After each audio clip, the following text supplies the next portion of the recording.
And I'm Kristin Lagana. Welcome to Anne Arundel County Week in Review. In this episode, we'll take you to a historical schoolhouse in Davidsonville, and we'll also talk all about Annapolis First Sundays. But first, making headlines this week. The county budget for next year is out, and there's a lot of good stuff in there. County Executive Steve Shue presented his budget proposal to the County Council on Monday, and it includes no new taxes, pay raises for all county employees, yes, and of course, a brand new Crofton High School. It also includes a slight decrease to the property tax rate.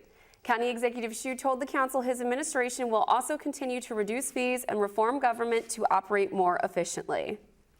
As each of you knows, the vision of our administration is for Anne Arundel County to be the best place to live, work, and start a business in the state of Maryland. Every employee of county government is aware of that vision. In furtherance of it, each of us is working to implement our basic 5-point plan for county government. Reduce taxes and fees to make it easier to live and to start a business here. Improve our system of public education by accelerating development of smaller neighborhood schools. Improve public safety by investing in our basic infrastructure and increase staffing in our public safety departments and offices. Reform county government by making it more efficient and customer friendly. And lastly, clean up our waterways. With more miles of shoreline than any other jurisdiction in the United States, we are the water people. We have a responsibility to make sure that our waterways are clean and healthy for ourselves, our children, and our grandchildren. Some of the other initiatives in the budget include revitalization of Mountain Road north of Edwin Rayner Boulevard, creating a transportation director to oversee mass transit, and reform to the county's procurement system. If you missed the speech, we've got you covered. You can watch it on Facebook and YouTube, and we will also replay the speech here on Arundel TV. If you want to dive deeply into the details, just go to aacounty.org and click on the budget spotlight. Dive. You dive deeply into the details. Well done. Dive. You know, we hammer home certain things a lot on this show. You know, we talk about some key issues. Like Sure. We talk about substance abuse. One thing we talk about a lot is Crofton High School. Yes. But let's take a moment and just survey the landscape and say, wow, this thing is happening. Yeah. The money is there. This is the first budget where the money is there, the construction money is there, and here we go. And it's been, you know, how many years since you were a wee child that they've been talking about a Crofton High School, wee child. right? I got all the Kragen sweatshirts ready. We're ready to go. Release the Kraken. Crofton Kragen. You know, if we say it enough, it might actually happen. Stick. I like it. Yeah. It's alliteration. Now, it's a little tricky, though, because Kraken is I like Cardinal because most of the schools have birds. I know. But Kraken is Welcome to the flock. Intimidating. It is. I'm scared of a Kraken, aren't you? Yeah, I mean, a Kraken. Release the What's Kraken? Not to be confused with the dragon, the Queen of Dragons. That was a little reference to Game of Thrones. I don't watch. What? Sorry. Okay, we'll have to talk about that later. Okay. Well, Kristin, have you ever tried paddleboarding? That was a segue. See what I did? Yeah. You ever tried paddleboarding? The balance I have? You don't have balance? No. Oh, okay. No. Well, now's your chance. Okay. Next Saturday, May 14th, is the first annual Bay Bridge Paddle. You might want to practice a bit, though. Or a lot. The Elite, according to the website, 8.4-mile crossing will challenge racers with a high level of fitness and paddling experience. Racers with less experience Me. or conditioning can enjoy the 5K paddle or the 1.5K recreation course closer to the shore for Kristin. Baby steps. In addition to these races, there will be other events and entertainment, as well as over $7,000 in prizes and cash awarded. For more information, go to baybridgepaddle.com. Do you think I could win $7,000 in cash for most falls? I think you'd have a better shot than I would. Serious? I mean, I don't know. I've just never tried it. It just looks like it requires a lot more elegance and balance than I usually exude. Well, plus, as I said, elite. I mean, crossing the bay. Yeah. On a paddleboard. If anything, it sounds like it'd be super fun to watch, so you should get out there and support the elite. Absolutely. So, we can do that. Yeah. We're good watchers. We're can excellent at cheer. watching.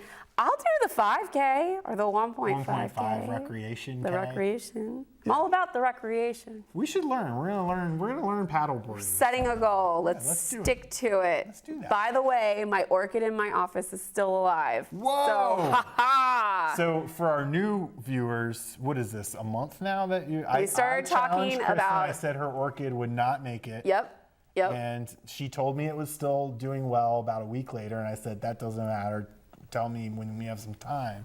So it's been a month now? It's blossoming still. Wow. Yeah, I have not killed it. Green thumb for Kristin Lagana. Green thumbs up. Impressive. Yes. Wow.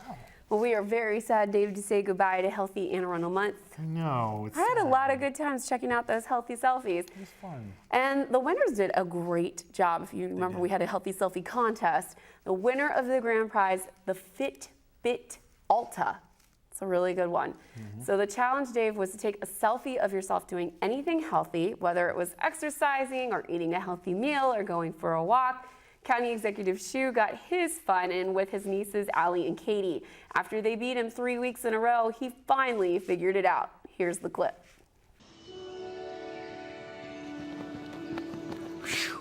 That was a great run, Allie and Katie. Well, it's Healthy Anne Arundel Month, so let's get healthy. Let's do it. You know, you don't have to run to be healthy. You can change your diet or you can take a Zumba class. I would pay to see you do Zumba. Well, that's why I brought you girls here this week. You beat me pretty bad during the last couple of challenges, but I've worked really hard during Healthy Anne Arundel Month, and I'm ready for the next event.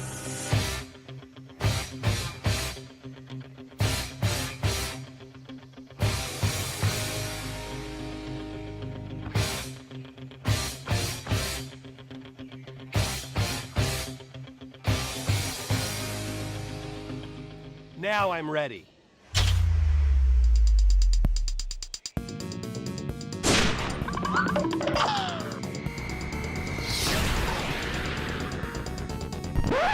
Man, he's fast. We did a pretty good job. Let's take a healthy selfie. Okay, sounds good.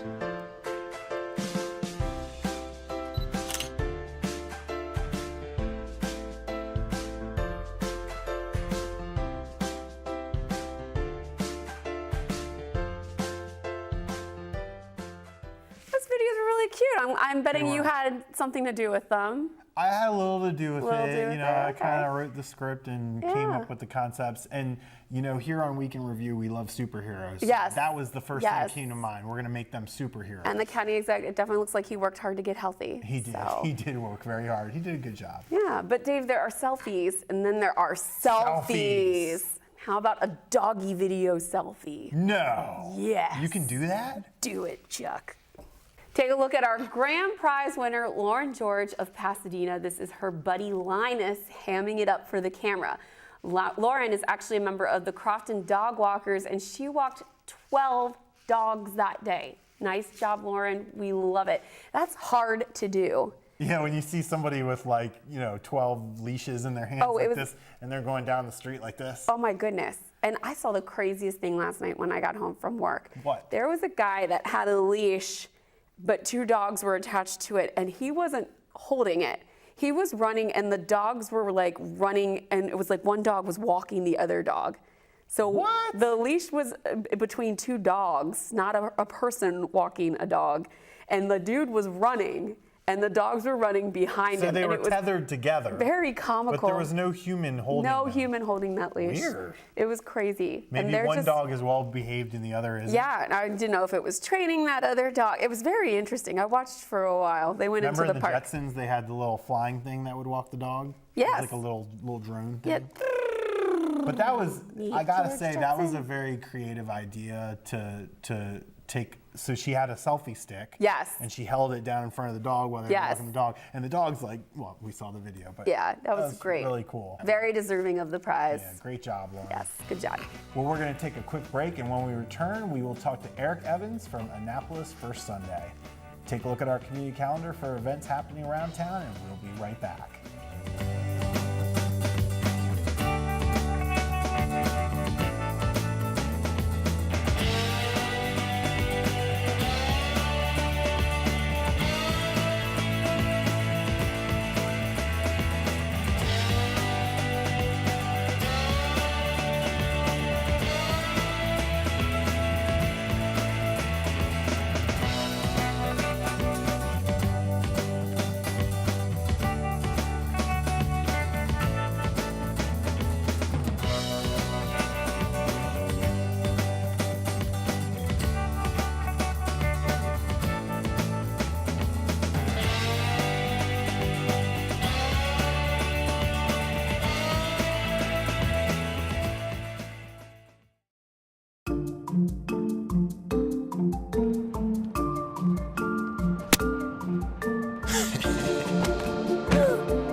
Welcome back. Well, we're delighted to be joined in the studio this week with Erik Evans with First Sundays for Annapolis. Erik, thank you so much for joining us on the program. My pleasure. So tell us about First Sundays. How did this come about? First Sundays started about 14 years ago when two art galleries on West Street in downtown Annapolis joined together to do art receptions together. This art reception spilled out into the street today, which is the First Sunday Arts Festival. And this is West Street. West Street, yes, right off of Church Circle. Very cool.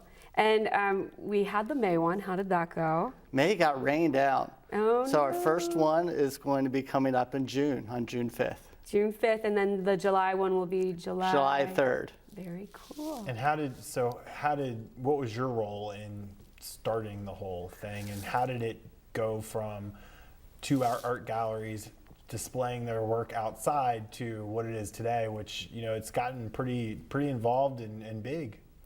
Yeah, it started off with the two galleries putting their art receptions together. Then they closed West Street to do rebricking of the road and repairing the utilities. So we asked the city for permission to roll it out the street, and we got a couple artists that would agree to go out there, and it started off with maybe 10 vendors.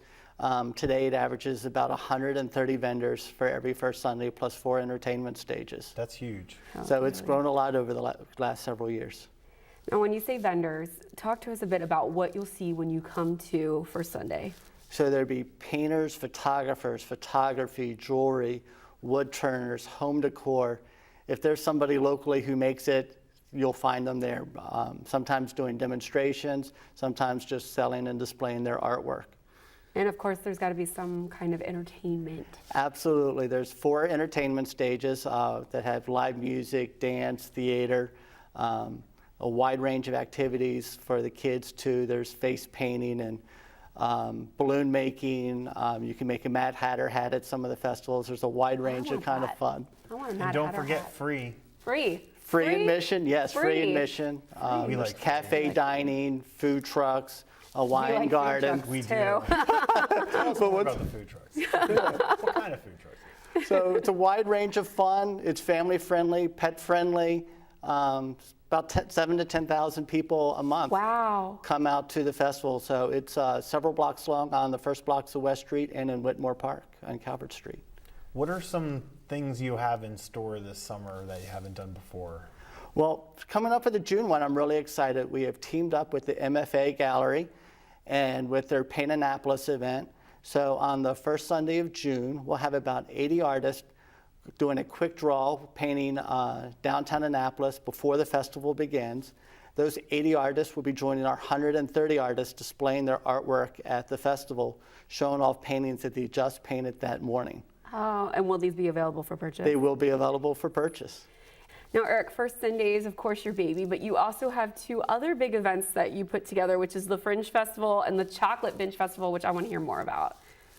They're both great events. The Fringe Festival takes place end of September. You can see a wide range of theater and entertainment out on the streets and businesses along West Street. And then your favorite, the Chocolate Binge Festival, is a fun event that we do. We have cocoa with the popo. We have s'mores with the fire department. I love that, cocoa with the popo. Yeah, tell Chief Aldemari about that. Yeah. He'll really like that. The police department served over 1,000 hot chocolates that they gave away to the public that came to the Chocolate Binge Festival. That is awesome. And this was so last year was the first year for the Fringe Festival, right?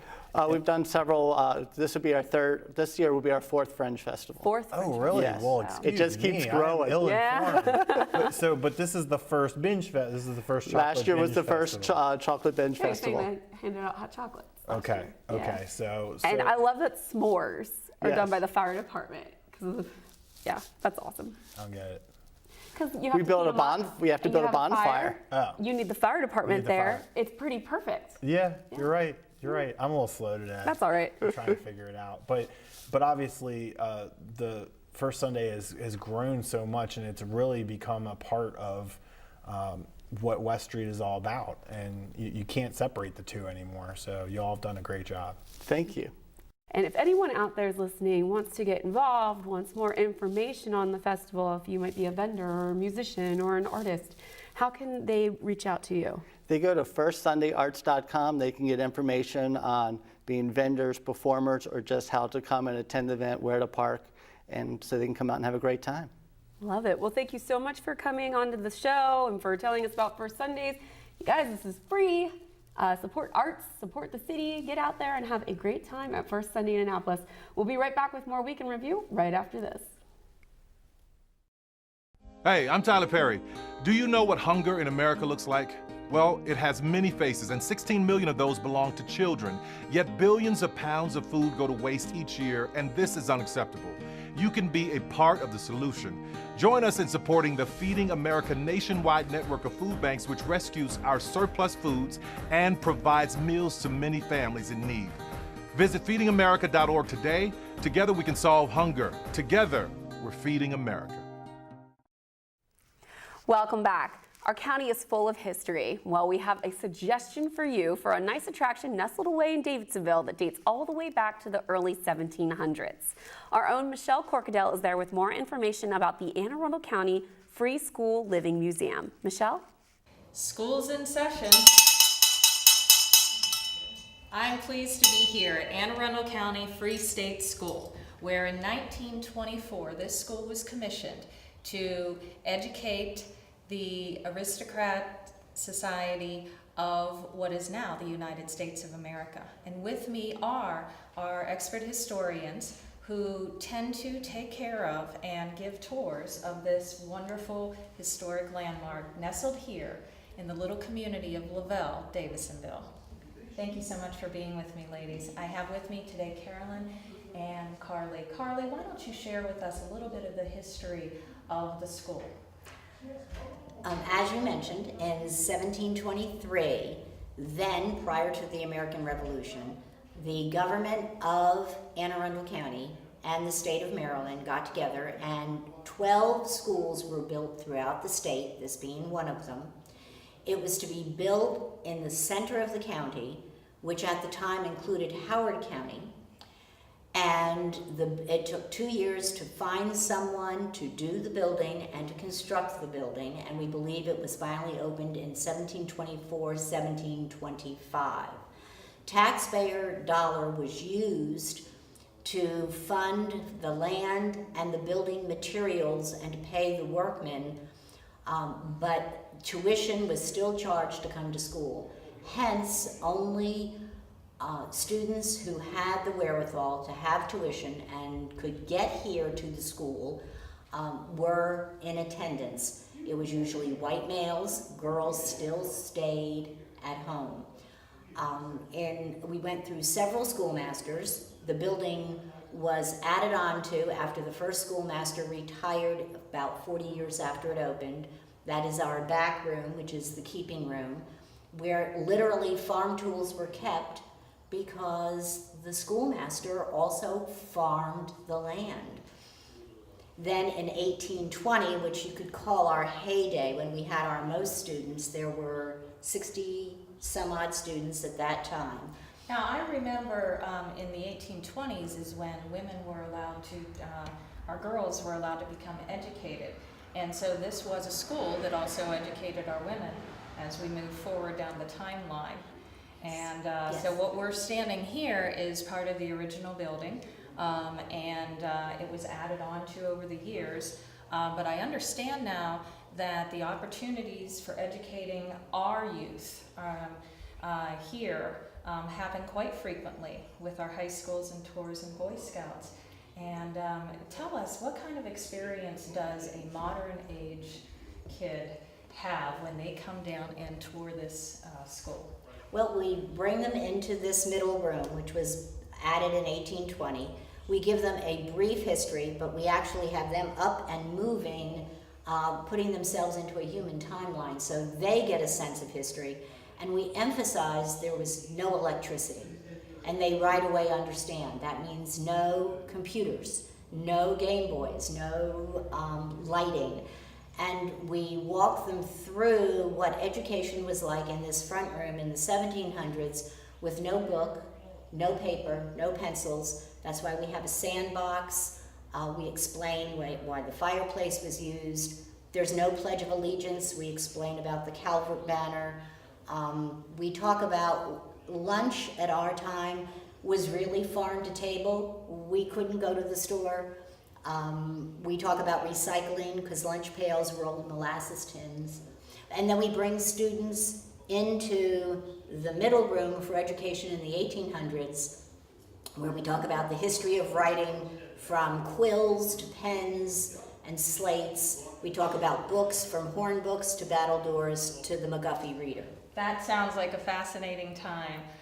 Carolyn, you're one of the people who share the tours, and so when our little kids come up here and given the choice of electronics or playing one of the games that you guys share, what's the response normally? Initially, they think that this is not going to be very much fun at all. But once we get them outside sometimes and play a game with them, they change their minds rather quickly. So how do our families here in Anne Arundel County come down and share in this experience? The building is opened the second Saturday and the second Sunday of every month, April, May, June, July, and August. We also open for tours. So yes, schools call, Boy Scout groups, Girl Scout groups call and arrange tours, and we do them when it's mutually convenient for the group and for us and what the group wants to have. They can call me to arrange the special tours. My phone number is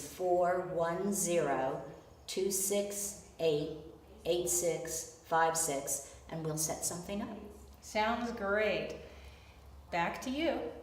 Thanks, Michelle. Again, the school is open the second Saturday and Sunday of each month. You can call that number again for more information. Dave, that school has no smart boards. No what did smart they boards. do? How did they operate? I don't know how they did it. What do you do?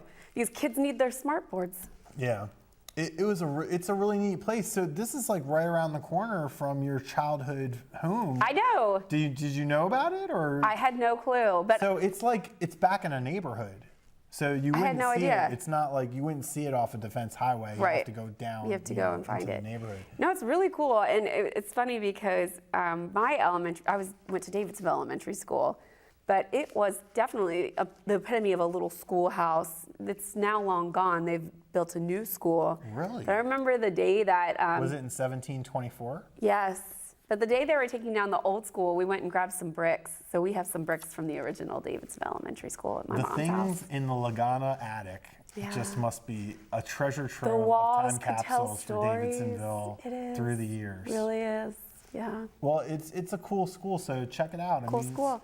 You know, and I've been to some of these one-room schoolhouses before, these historical sites, and usually it's very bare bones. It's just the exterior of the building, and you go inside, and it's kind of musty, and there's nothing inside. This is all, you know, as you saw, all furnished. And you know what the coolest thing was that What? I liked the best? They had dunce caps. No, legit dunce caps. Real dunce caps. Love it. And not only that, but We there need was- one for you. I know. Yeah. I was waiting for that. Yeah. I walked right into That's that all one. right. So they had a big dunce cap and a little dunce cap. Aw. Could you imagine in today's society if a child was given a dunce cap? Oh my gosh. You'd have. It would be the there would end be. of public education Oh, it as we would. know it. Oh, it would. So many parents writing in. You can't call them So a many dunce. teachers getting in trouble. You can't do that. You can't do that. But yeah, you can make a staycation out of it. Go see the museum. Go over to Homestead Gardens. Maybe see the llamas if they're out. Go to Killarney House for a little light dinner. Nothing at Killarney House is I was light. waiting for that and then go over to Lagana Cabana. We can't do that. Oh. My mother would have a fit. She might, your mom's very nice. She let everybody come over and say hello. Everybody. The Lagana Cabana is in an undisclosed location that we can't discuss on We the can't. show. We can't. But lots of cool things in Davidsonville. Lots of cool things. It's beautiful there too. My goodness, driving up there, right when you turn off of Defense Highway to go to the house, to the schoolhouse, it has all the lily pads. and Yeah. everything. I mean, it's amazing out there. We have so many. We should have a thing this summer and have people like say what the best vista is in Anne Arundel County, because there's just so many places. There where are. The view is amazing. We have a winery in Davidsonville. Great, You do? Great Frogs Winery. Wow, look at you with all the information. Great Frogs, Sweet Frogs. I forget what. I think it's Sweet Frog is Froyo. Oh yeah. Great Frogs Winery. I don't even eat froyo. Yeah. What's a froyo? Frozen yogurt. Oh. What's your frozen treat of choice? I like the old school. I like ice cream. You like ice cream? I had some polished off some Cherry Garcia last night. It was Good really good. for you. Is that your favorite Ben & Jerry's flavor? You know, it may sound kind of pedestrian, but yes, that's my favorite. It's not pedestrian. I mean, it's kind of tried and true. I like Chunky Monkey because I like the Chunky banana. Monkey is my number 2. Oh, there you go. I usually have both, and I There just you go. decide which one. And then what's number 3? I like banana split. Oh, that's a good one. That's really good. I do the chocolate fudge brownie. Oh, there you go. I But like I the banana mostly eat split. froyo. I always have these sudden desires for banana splits, like the Well, old, then you should get the banana split. tin, Yeah, the old- tin old with the style. Yeah. actual bananas in it. Call me crazy. Well, you know where a great place to eat ice cream is? Where's that? The ballpark. How about them O's, hon? How about them O's? Now, fill me in because our viewers probably know more than me, but how are the Orioles doing? They're doing pretty well. Well, yeah, they're doing excellent. The day that we are filming this series, or this episode, we had beaten the Yankees, and I'm assuming that we will win out the series with the Yankees. So the Yankees aren't doing so they hot. stink. Yeah, they're not doing They very well. stink. They're having one of their longest losing streaks. So Yeah, I think I saw last night that the Yankees are on pace to not make the playoffs for the first time in, I'm going to get it wrong, it's over a decade. it's bad. It's a long time. It's bad. That's not good. But our The baseball gods can't handle the Yankees not being but good. our boys in orange and black are doing quite well. And we're in a familiar situation here. I mean, it seems like Groundhog Day because, last year we talked about the possibility of a Subway series or a DC series with Yeah. Baltimore and DC.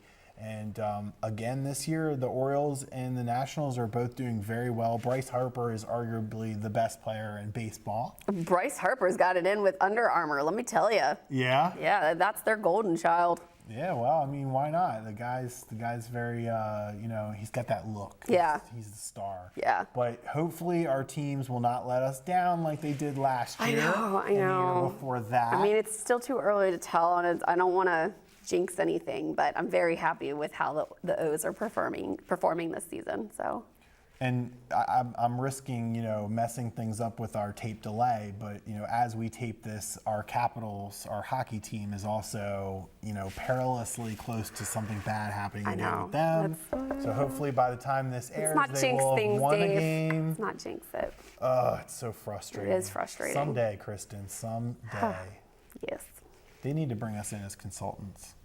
Yeah, because clearly we are. You know a lot about baseball, right? Well, you know about the. I can get by in a general conversation. Can you do signs and signals? No, I cannot do that. Oh, just. I don't know what that's. I mean. There you go. Good. That was just like minor league right there, or major league. That was a good movie. Well, that wraps up this week's edition of Week in Review. You can watch this episode and archive episodes online anytime on Facebook or YouTube. Just search for Arundel TV. Please tune in again next week for more highlights and news from around the county, and we'll see you next time.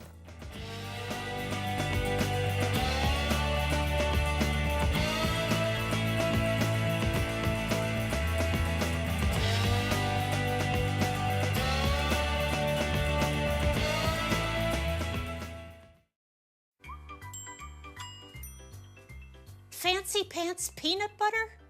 A big screen television? You haven't even bought a sofa yet. A motorcycle? When your father finds out, he's gonna flip his shoes with 2 buckles? What do you even need 2 buckles for? Mr. Big Shot, buying whiskey shots for everybody in the bar. From the looks of it, I'd say nobody even remembers. Feed the pig.